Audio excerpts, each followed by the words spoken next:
दोस्तों नमस्कार।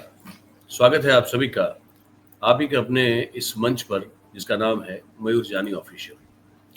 जैसे कि आप देख रहे हैं मेरे बगल वाली विंडो में हिमांशु भाई बैठे हैं और उनका स्वागत करते हैं क्योंकि आज का जो मुद्दा है वो बड़ी बारीकी से आपको जितना हो सके उतना ब्रीफ में लेकिन पूरी जानकारी के साथ वो बताने वाले हैं।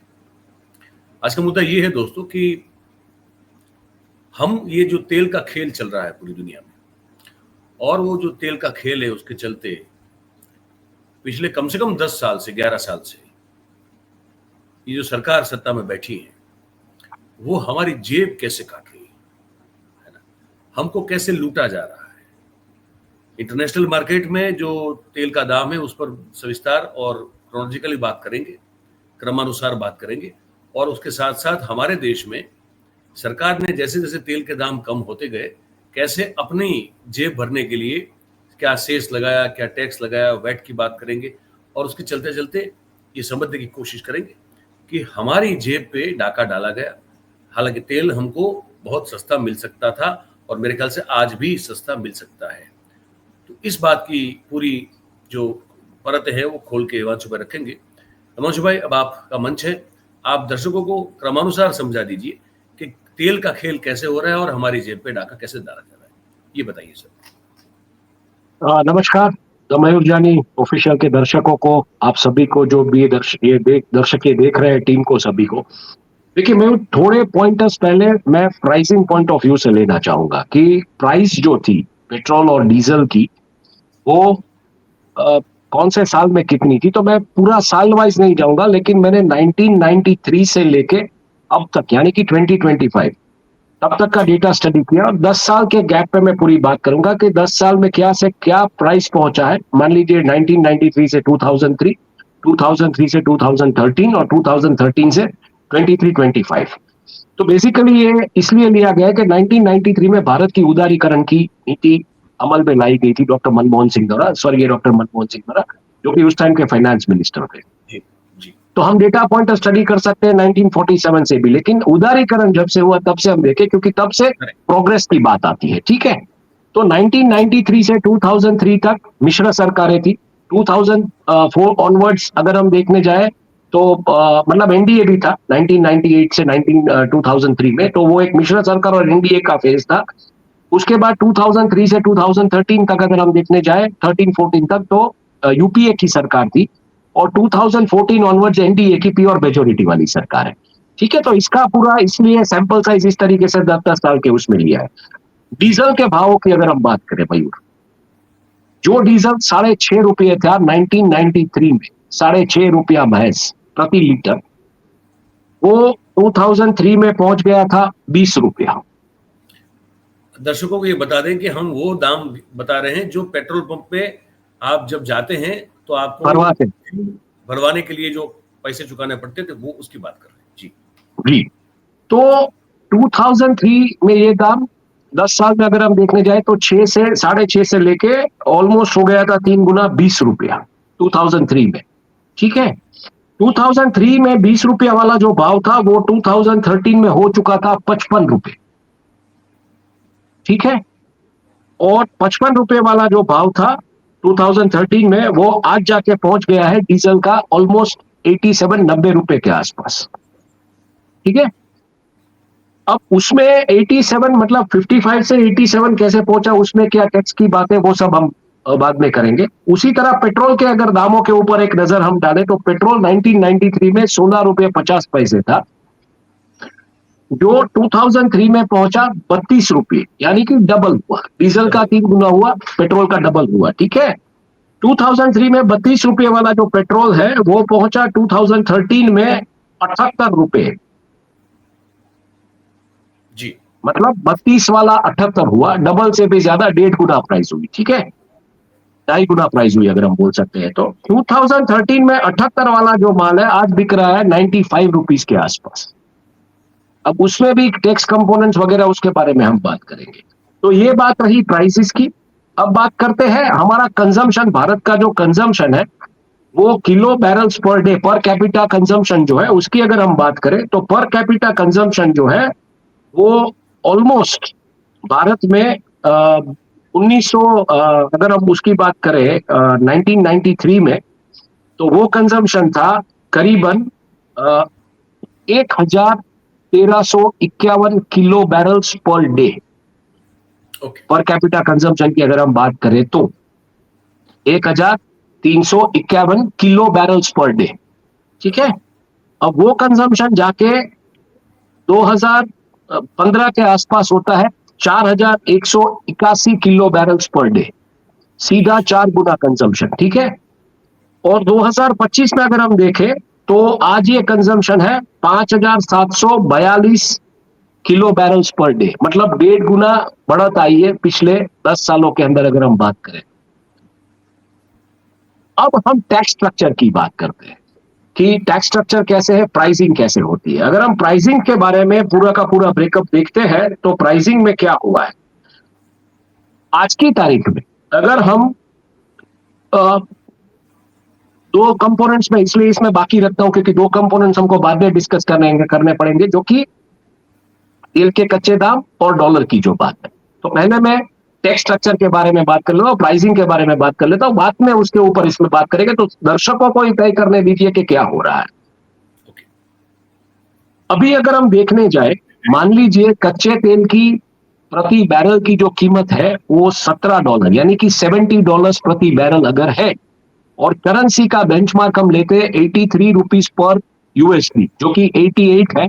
और कच्चे दाम की कीमतें जो है तेल की वो भी करीबन 67-68 के आसपास है। तो उसमें $2 की कटौती है, इसमें 5 रुपए का इजाफा है।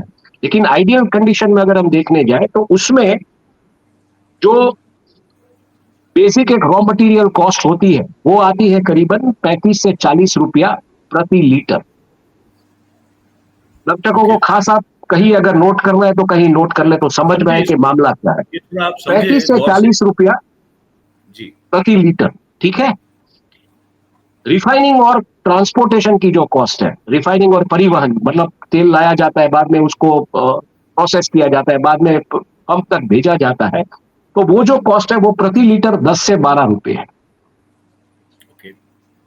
ओके। डीलरों का जो कमीशन वो करीबन 3.5 रुपया प्रति लीटर है। अच्छा। तो अब मान लीजिए कि ये बिना टैक्स का तेल आप तक पहुंचता है पेट्रोल पंप तक और आप अपने व्हीकल में भरवाते हैं, तो इसकी कॉस्ट आती है करीबन 48.50 से लेके 52.50, ओके। बिना टैक्स का तेल, टैक्स नहीं किसी तरीके का। 48.50 से लेके 52.50, यानी कि आप ले लीजिए 49 रुपीज से लेके 53 रुपीज, 4 रुपए का डिफरेंस है, ठीक है। अब उसके ऊपर टैक्स का जो खेल शुरू होता है वो समझने की कोशिश की। केंद्रीय एक्साइज ड्यूटी ये कितनी, ये है करीबन 19.90 रुपये प्रति litre. Excise, excise duty, central excise. Central excise duty, मतलब अगर आप 49 बॉटम लेके चलते हैं और 53 टॉप लेके चलते हैं तो भी वो 19.90, मतलब 20 रुपया प्रति लीटर में मान के चलता हूं, तो वो 40% जीएसटी स्लैब वाला लग्जरी टैक्स हो गया।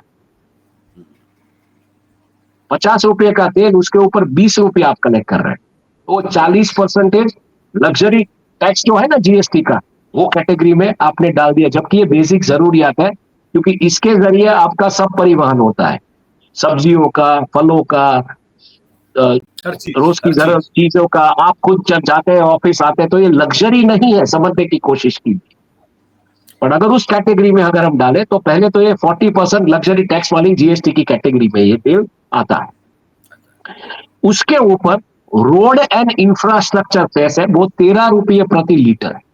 मतलब आप रोड और इंफ्रास्ट्रक्चर जो यूज करते हैं ले जाने के लिए तेल, उसका 13 रुपया आपको देना पड़ता है। वो भी केंद्रीय सरकार की तिजोरी में जाता है। तो जो आपकी एक बेसिक कमोडिटी है उसका अगर आप टैक्सेशन देखें तो वो करीबन आता है 65%, खाली एक केंद्रीय गवर्नमेंट, ठीक है। और अलग अलग राज्यों में अलग अलग वैट, उसका लगभग लगता है 15 से 17 रुपया प्रति लीटर, यानी कि दूसरा 30%। वैट 30 से मतलब 35%। Value value additional tax. जी। 30 से 35% जो स्टेट गवर्नमेंट लगाती है। तो 65 वहां पे लगाई, 30 से 35 यहां पे लगाई, 100% टैक्स कलेक्ट करती है। मतलब ये लग्जरी प्रोडक्ट नहीं है, समझने की कोशिश कीजिए। अब एक एक कंपोनेंट को देखिए। मान लीजिए कि 20 रुपया केंद्र सरकार ले रही है, जो सेंट्रल एक्साइज ड्यूटी वगैरह है, जिस तरीके से अगर उसमें मान लीजिए 40% लग्जरी टैक्स की कैटेगरी में अगर डालते हैं आप तेल को, जो कि है नहीं, तो भी आपका तेल जो है वो करीबन 69 रुपीज से लेके 73 रुपीज के बीच पड़ेगा आपको पेट्रोल पंप पे, ये लग्जरी टैक्स के टैक्स साथ, के साथ। ये जीएसटी की टैक्स लग्जरी, वैट के साथ। हाँ जीएसटी की, नहीं जीएसटी की लग्जरी टैक्स की कैटेगरी के साथ, ठीक है। जीएसटी आपने ले लिया तो फिर वैट तो चला जाएगा, ऑब्वियस चीज है, क्योंकि वैट तो फिर आप कलेक्ट नहीं कर सकते हो। अब आप रोड और इंफ्रास्ट्रक्चर का 13 रुपया उसमें जोड़ दीजिए, मतलब आपने लग्जरी टैक्स की कैटेगरी में भी अल्ट्रा लग्जरी टैक्स कैटेगरी कर दी, ऐसा मैं मान के चलता हूं। आपने 15% और उसमें ऐड कर दिया, तो आपने 55%, वो एक पर्टिकुलर प्रोडक्ट को आपने 55% अल्ट्रा लग्जरी टैक्स की कैटेगरी में डाल दिया। तो भी आपका तेल करीबन 69 प्लस 13 आप कर लीजिए, 69 प्लस 15 आप कर लीजिए, कितना होता है? 84 के आसपास। 79 और दूसरा 5 रुपया आप लगा दीजिए, 84 रुपीज में पड़ेगा, ठीक है। और आप ले लीजिए हायर एंड पे 50, मतलब 73 के ऊपर दूसरा 17 लगा दीजिए, तो भी आपका वो पड़ेगा 84 से 90 रुपीज के बीच, ठीक है। क्योंकि आप सेंट्रल गवर्नमेंट टैक्स कलेक्ट करते हैं, स्टेट को कुछ देते हैं, तो वैट हटा दीजिए फिर, लेकिन वो आप हटाते नहीं है। तो पूरा का पूरा खेल आपको समझ में आया कि कमोडिटी की जो कॉस्ट है वो 49 से 53 रुपीज है, और उसके ऊपर जो टैक्सेशन है वो 100% है, स्टेट का और सेंट्रल गवर्नमेंट का मिला है।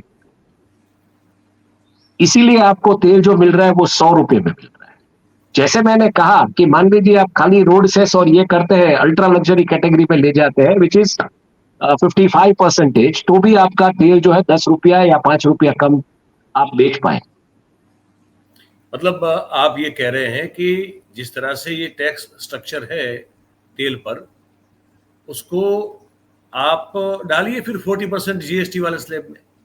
मैं वही बताता हूं तो अगर कि वो आप 40, डालेंगे, तो फिर आपका रोड एंड इंफ्रास्ट्रक्चर जो है वो भी आपको हटाना पड़ेगा, और आपको वैट भी हटाना पड़ेगा। बिल्कुल तो मेरे ख्याल से, हाँ, तो मेरे ख्याल से वो कम से कम 35-40% तो वहां से कट जाएगा पूरा बिल्कुल बिल्कुल में। कट जाएगा, बिल्कुल कट जाएगा। हाँ, तो फिर इससे अच्छा है कि आप इस तरह से लूट रहे हो, उससे अच्छा है कि 40% के जीएसटी वाले हाईएस्ट स्लैब में डाल दो इसको। तो कम से कम 35 to 40% पैसा जो है पर लीटर इस देश के नागरिकों का बचेगा। सही समझ बचेगा, रहा हूँ? बिल्कुल बिल्कुल। आप कम से कम 27 रुपया से लेके 31 रुपया इस नागरिक के देश के पॉकेट का आप बचाते हैं। मतलब मयूर, आप समझने की कोशिश कीजिए। आप 4 व्हीलर चलाते हैं, मैं 2 व्हीलर चलाता हूं, ठीक है। मेरा 2 व्हीलर का पर वीक का मेरा जो कंजम्पशन है वो करीबन 1000 रुपए का पेट्रोल है। मैं मेरा टैंक फुल करवा लेता हूँ हर वीक, तो 1000 रुपया मेरा चला जाता है। तो जी 5-1000 रुपया मैं ऑलरेडी पेट्रोल में डालता हूँ, ठीक है। जी। अब उसमें 2500 रुपया तो मैं टैक्स देता हूँ। तो पूरे जी। साल का टैक्स मेरा आप गिनिए कितना हुआ, 30,000 रुपया तो मैं टैक्स देता हूँ इस तो आप देश में। सोचिए, आप इस सोचिए। देश में इस देश में बाइक चलाने के लिए मोटरेबल व्हीकल बाइक है, ठीक है, आफ्टर साइकिल। तो वो जी चलाने वाला कोई एक आम नागरिक है, वो अगर मान लीजिए उस लेवल पे उसका काम रहता है, दौड़ा भागी रहता है, जो भी रहता है, 5000 का अगर वो पेट्रोल डलवाता है, 5000 का पेट्रोल मतलब आपका रोज का 150 रुपए का पेट्रोल एवरेज हुआ, ठीक है। क्योंकि गाड़ियां एवरेज देती है आपको, बड़े बड़े शहर होते तो एवरेज देती है गाड़ी आपको करीबन कितनी देती होगी, 45-40 की, जो जिस तरीके के 50 रास्ते है 50 उसमें, 50 के, क्योंकि ठीक है। क्लच तो, ब्रेक करना तो, पड़ता है आपको। तो आप अहमदाबाद जैसे शहर में 1.5 लीटर मतलब कुछ नहीं पर डे का, समझ लीजिए, ठीक है। तो मतलब बंदा गांधीनगर से वापस आएगा तो 1 लीटर खा जाएगा, 2 लीटर खा जाएगा प्यार से, ठीक है। 37 किलोमीटर अहमदाबाद से गांधीनगर, तो जाके वापस आया तो 2 लीटर पेट्रोल चला जाएगा उसका। तो आम नागरिक जो है, अगर 5,000 रुपए वाली कैटेगरी में जितने भी मोटरसाइकिल है उसका डेटा ले लीजिए, उसमें आप भर रहे हैं कितना, 2,500 महीने का, तो 30,000 साल का आप टैक्स भर रहे हैं। अब उसमें इन लोगों ने एथेनॉल ब्लेंडिंग किया है। एथेनॉल ब्लेंडिंग में हुआ क्या है मयूर, मैंने अपने पिछले 2 वीक पहले टैंक फुल करवाई थी। मेरे वहां पे गैरेज वाले ने, मेरी गाड़ी बंद हो गई अचानक, तो मुझे रात को एक जगह पे रखनी पड़ी, सुबह में गैरेज में लेके गया। मैं द्वारका में हूँ तो छोटा शहर है, प्रॉब्लम नहीं है, दिक्कत नहीं है, चल के चले जाओ, किसी को फोन करो तो लेने आ जाता है, इतने यार दोस्त है। तो एक बंदे ने मुझे अपना बाइक दे दिया, बोले रखो ये कल गैरेज में करवा लेना, तब तक ठीक है आप चलाओ ये। तो मैं गैरेज में देने गया, गैरेज में 3 दिन के बाद मुझे वो गाड़ी मिली। उसमें क्या प्रॉब्लम थी ये समझने लायक बात है। मेरी गाड़ी परफेक्ट है, मेरी मोटरसाइकिल में प्रॉब्लम नहीं है। उसमें से जो पेट्रोल उसने निकला, बोले इसमें पानी है, और पानी किसकी वजह से आया, इथेनॉल की वजह से। अच्छा। 3 दिन मेरे पास वाहन नहीं था, 500 से 700 रुपए का मेरा खर्चा हुआ वाहन ठीक करवाने। और आप पानी समझते कैसे, हैं? मतलब इथेनॉल से पानी बन जाता है क्या? बोले पता नहीं वो क्या है, लेकिन बोले आजकल ये बहुत दिक्कत आ रही है, इथेनॉल वाले में से पानी वो हो जाता है। और क्योंकि हमने मध्य प्रदेश के मुख्यमंत्री के काफिले में भी जो है एस्कॉर्ट कार में भी कुछ समय पहले ये खबर सुनी थी कि पेट्रोल पंप से पेट्रोल भरवाया और फिर वो बंद गाड़ी हो गई। चालू नहीं बहुत होती, सारी एस्कॉर्ट्स की बहुत सारी कार बंद हो गई और पता चला कि इसमें गाड़ी पेट्रोल के गाड़ी साथ चालू पानी है। नहीं होती। मुझे पूछिए, गाड़ी चालू नहीं होती। मैं रात का खाना खाने गया था और बाद में वहां से निकलने के लिए मैंने किक मार मार के मैं पागल हो गया, गाड़ी चालू नहीं हुई।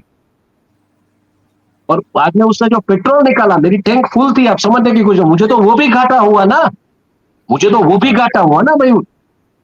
क्या आपका वो पैसा भी गया? मुझे लगा स्पार्क प्लग में प्रॉब्लम है या कार्बोरेटर में, बोले नहीं इथेनॉल की वजह से इसमें पानी आ गया। और ये बोले तो अब क्या इसका सोल्यूशन क्या है, बोले कोई सोल्यूशन नहीं, ये करवाना ही पड़े।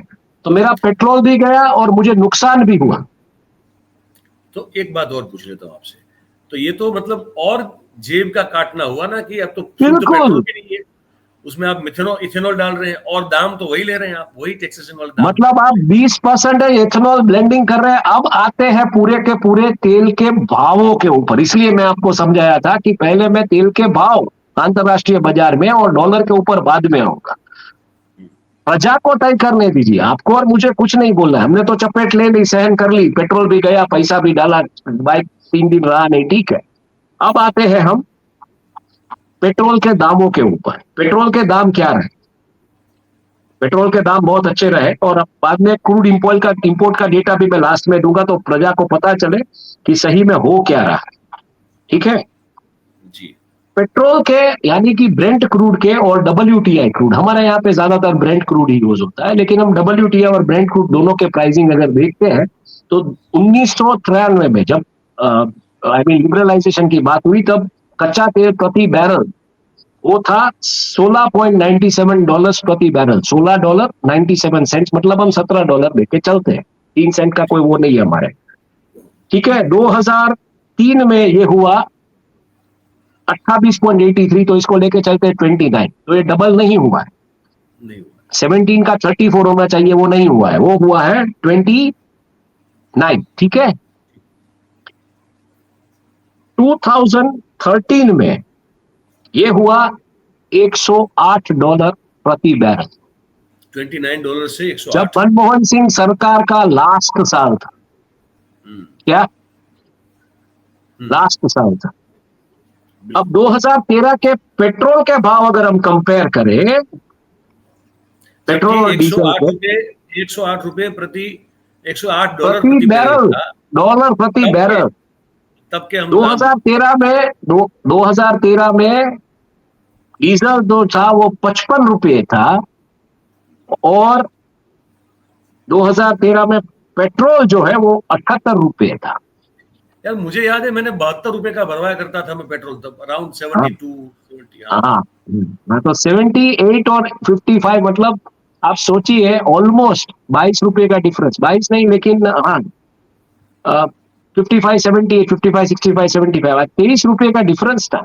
नहीं नहीं, ये 55 और इसके बीच में ना, डीजल और पेट्रोल के बीच में डीजल और पेट्रोल के बीच 55 का डीजल था और हाँ तो ठीक है। हाँ। 78, तो ऑलमोस्ट 23 रुपये का डिफरेंस था दोनों के प्राइस के बीच। अब आते हैं वापस हम उसी तेल के डेटा के ऊपर। तेल का जो भाव इंटरनेशनल मार्केट में जो रहा, तो 2013 में ये भाव पहुंच गया था 108। उससे पहले 2011 और 2012 में ये भाव पहुंच गया था $112 प्रति बैरल। तब भी ये नियंत्रण में था हर चीज। बिल्कुल।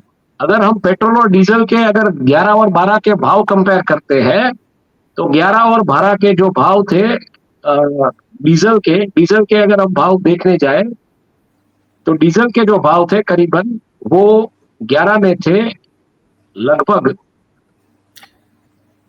11 में थे 45 रुपया, 12 में था 50 रुपया। लेकिन करेंसी का वैल्यूएशन भी हमको देखना पड़ेगा, तो करेंसी के ऊपर हम आते हैं उसके बाद। उस दौरान हमारे डॉलर प्रति पर डॉलर कितना रुपया था ये भी देखना पड़ेगा ना।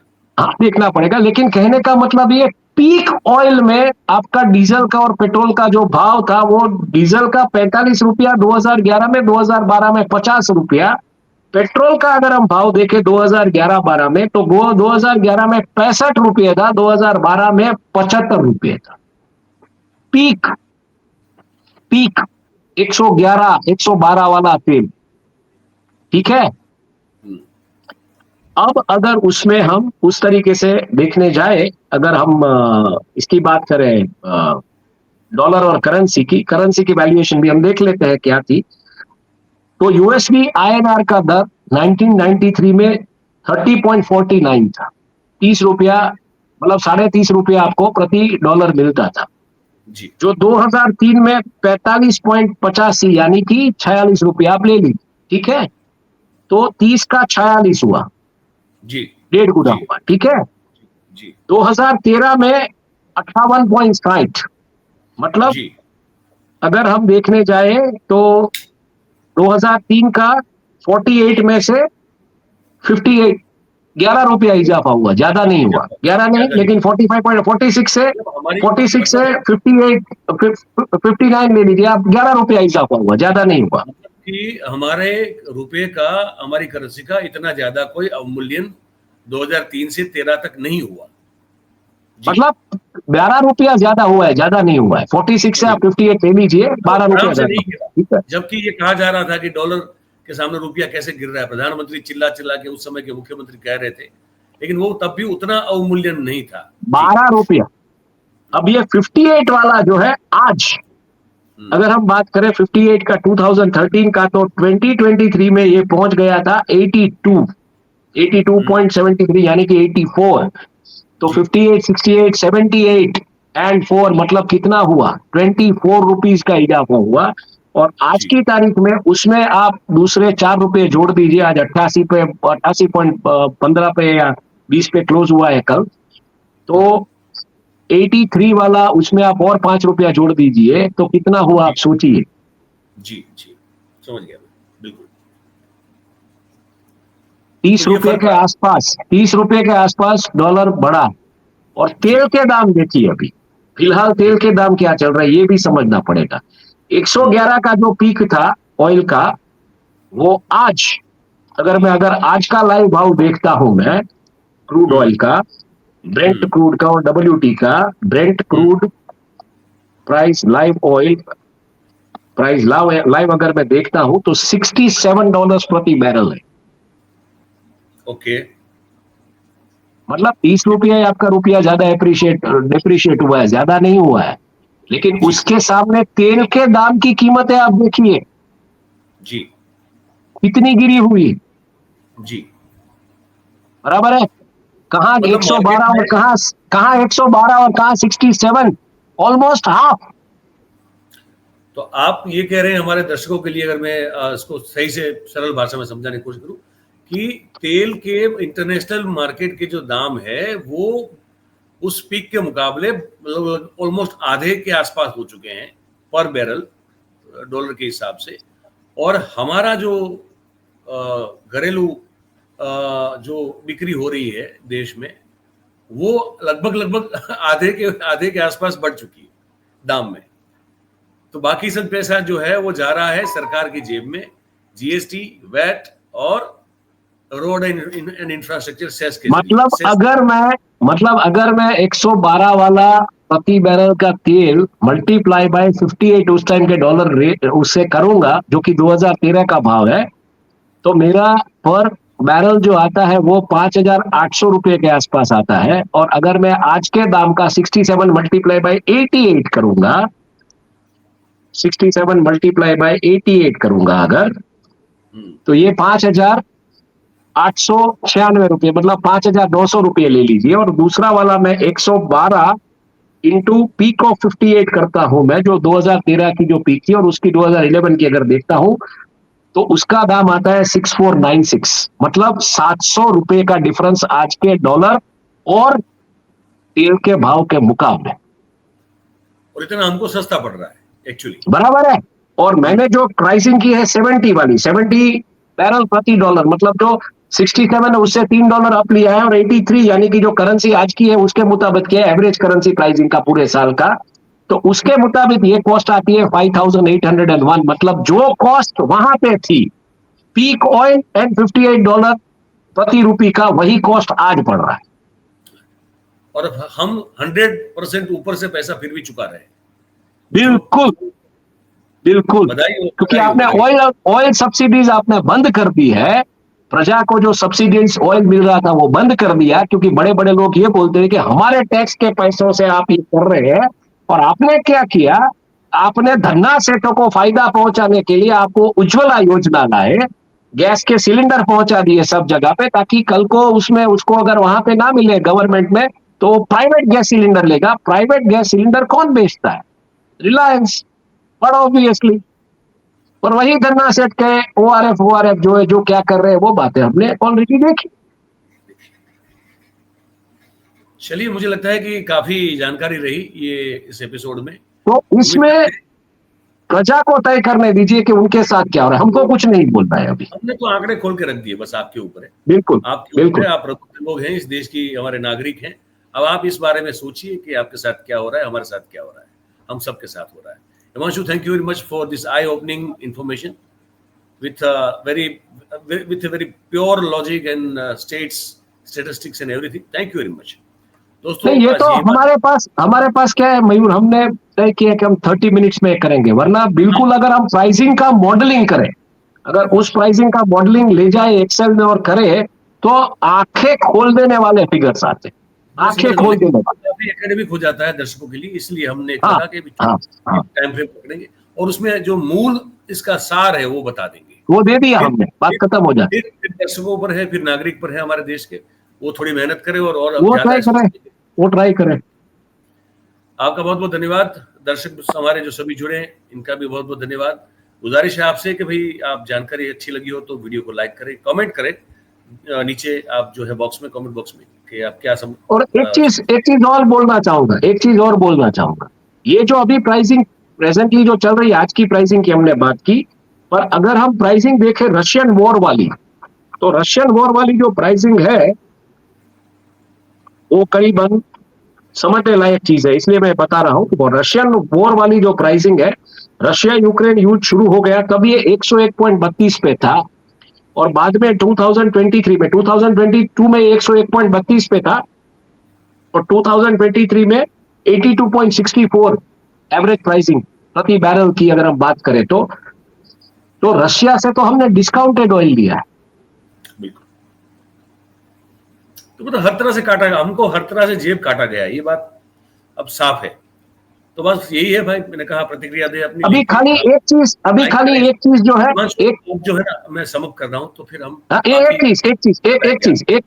एक कंपोनेंट जो खाली इसमें मिसिंग है, जिसका डेटा अवेलेबल नहीं है, वो है शिपिंग की कॉस्ट और इंश्योरेंस की कॉस्ट। फ्रेट एंड इंश्योरेंस की कॉस्ट इसमें फिलहाल अवेलेबल नहीं, तो उसका मैं नहीं मानता हूं इतना बड़ा इंपैक्ट हो सकता है कि आप 100% टैक्स पे लेके। जी जी, और कुछ है याद अगर आपको आ रहा है तो बता दे, फिर मैं समअप कर लूं। बस खत्म। ठीक है, चलिए। तो दोस्तों, ये थी बात, आप तक पहुंचानी थी, हमने पहुंचा दी। लाइक, शेयर और सब्सक्राइब कर लें अगर आपने अब तक नहीं किया है तो। और सबके स्वास्थ्य की शुभकामनाओं के साथ इस बातचीत में समाप्त करेंगे। जुड़ने के लिए बहुत बहुत धन्यवाद। Thank you very much. नमस्कार।